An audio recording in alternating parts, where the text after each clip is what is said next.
All right, hey guys, I'm going to do a quick run through of some of this cross-section volume. This is 8.6 and 8.7, I believe it is.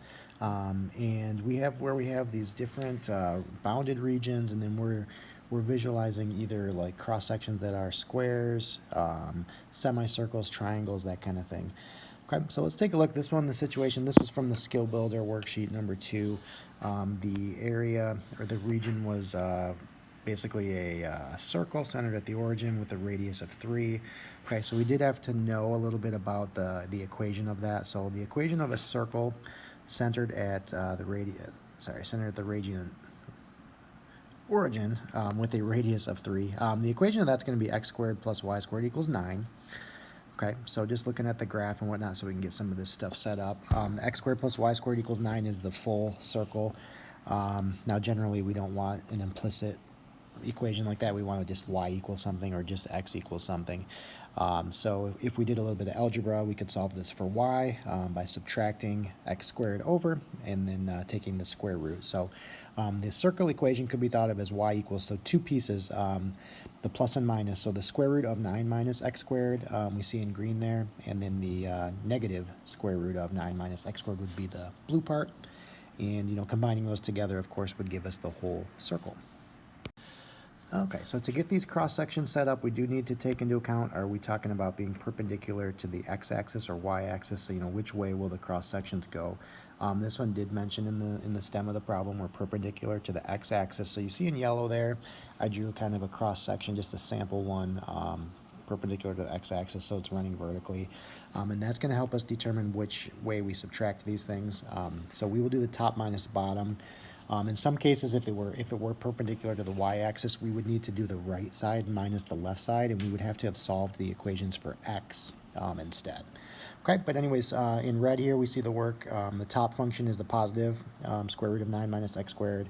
We're subtracting the bottom, which is the blue one, which is a negative. Okay, so we're subtracting a negative, so it ends up becoming adding, and that allows us to just write it as 2 times the square root of 9 minus x squared. So that's going to be like the length of that yellow segment. That's going to be the distance between these two curves from top to bottom, no matter where we are. Okay, so we're going to use that as like the base for any type of figures that we're using here. Okay, so part A, they want us to use squares. Okay, so if we imagine we had squares coming out at us with the base as that yellow segment, when we're finding volume, the big connection here is that volume is is what we would get when we integrate area. So for squares, the area formula is the side length squared. Okay, the side length again is that 2 times the square root of 9 minus x squared that we're going to constantly use quite a bit here. So that is what we're calling s. Okay, so that is going in right here. And since it's a square, the area of it is the side times itself, so that's why it is squared. I just did a little simplification, like if you actually squared that expression, times it by itself, the 2 times 2 would be 4, and then the square root of 9 minus x squared times itself would just get rid of the square root.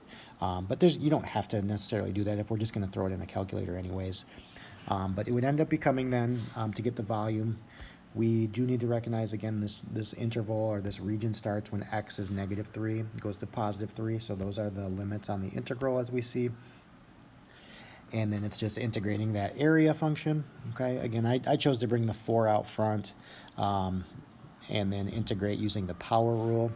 So the 9 minus x squared using the power rule became 9x minus x to the third over 3. And we're going to evaluate that at the limits. I'm just showing this the long way as if it was not calculator active.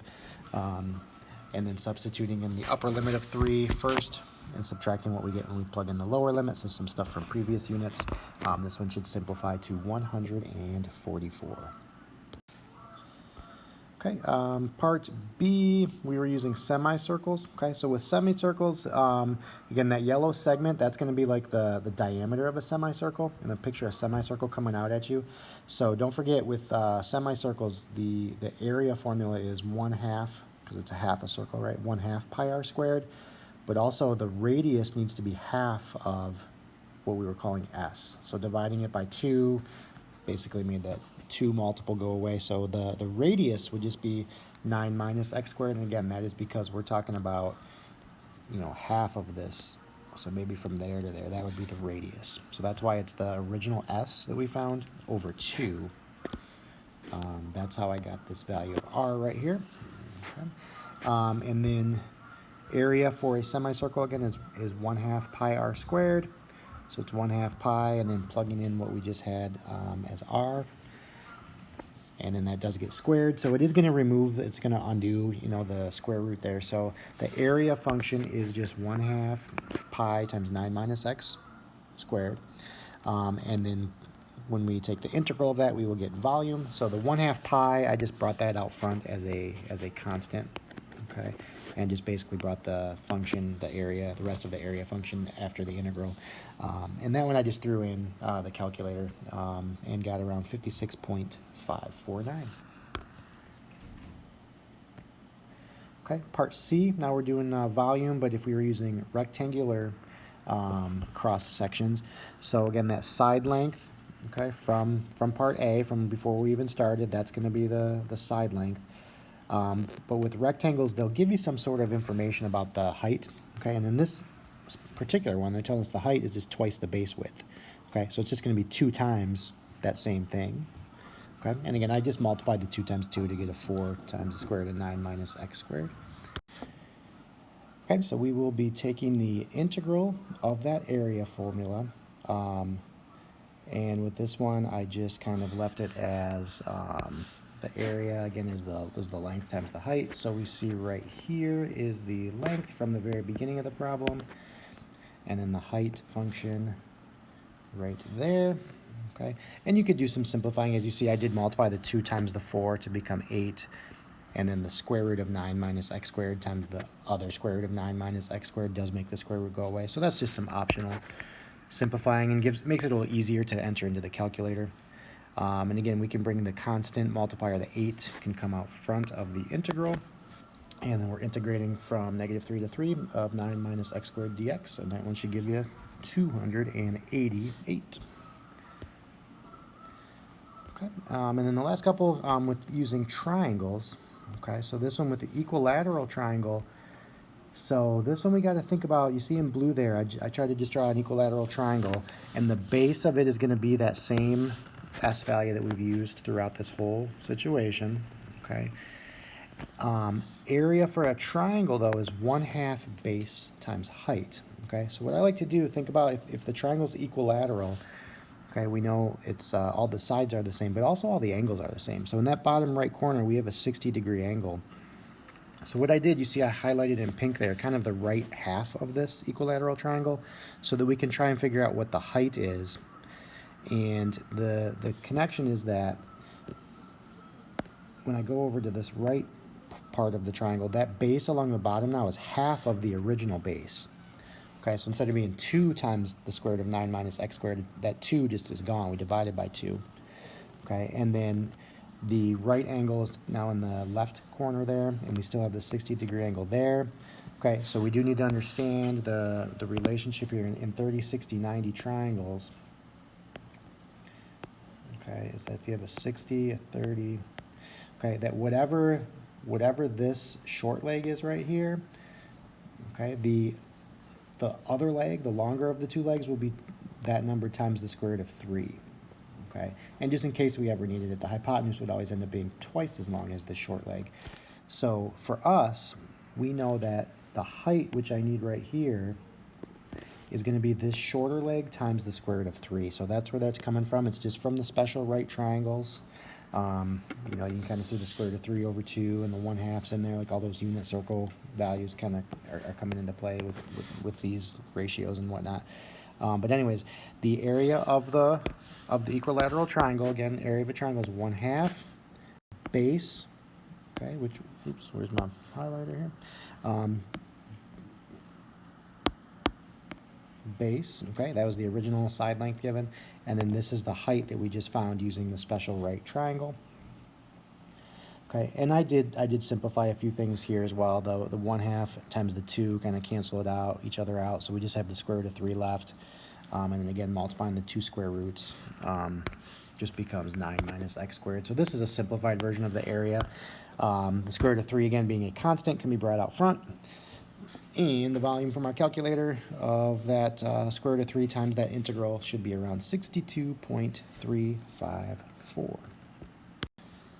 All right, and I believe the last portion, this one we were dealing with isosceles right triangles, okay, where the base is the hypotenuse. So that first triangle I drew in black there, that's an isosceles right triangle, and I made the hypotenuse go along the bottom there, and that's going to be that same base length that we've seen in all of these. And with an isosceles right triangle, I didn't draw it like super accurate, but the two angles are going to have to be equivalent to each other. So they're both 45 degrees because we had the right angle up in the top there. And just like the last problem, we need to know the height. So we do the same kind of thing, or you can do the same kind of thing, where I highlighted the right half there in pink and kind of brought that triangle out. Here's my right angle now. The same concept applies with the base along the bottom. Okay, when I take the half of the triangle out, this becomes half of what it was originally, so divided by 2. And then with the 45, 45, 90 triangle, the height that we're trying to find over here, okay, because it's a 45, 45, 90 triangle, is going to be the same as this leg, okay, because both legs are the same in a 45, 45, 90 triangle. Okay, so then we can just go into the, again, the area formula of a triangle. It's the 1/2, and I'm finding the area of this, the original triangle, right? So the base was the full 2 times the square root of 9 minus x squared, and the height we ended up finding to be the square root of 9 minus x squared. Okay, so that's the area of the triangle, and again, the 1/2 times the 2 there can cancel out. The square roots multiplied together, they kind of cancel out as well, to just be 9 minus x squared. And we can integrate that guy from -3 to 3, and we will get our answer of 36. Okay, so make sure we're familiar with some of our geometric formulas. Okay, areas of circles, semicircles actually, triangles, and then obviously getting the initial setup is super important because we're going to use that side length, right? This number right here showed up. Oh, sorry, I'm trying to point to something. This number, or this expression, I should say, really showed up in every single problem as one of the beginning steps. Okay, so that's cross-section volume.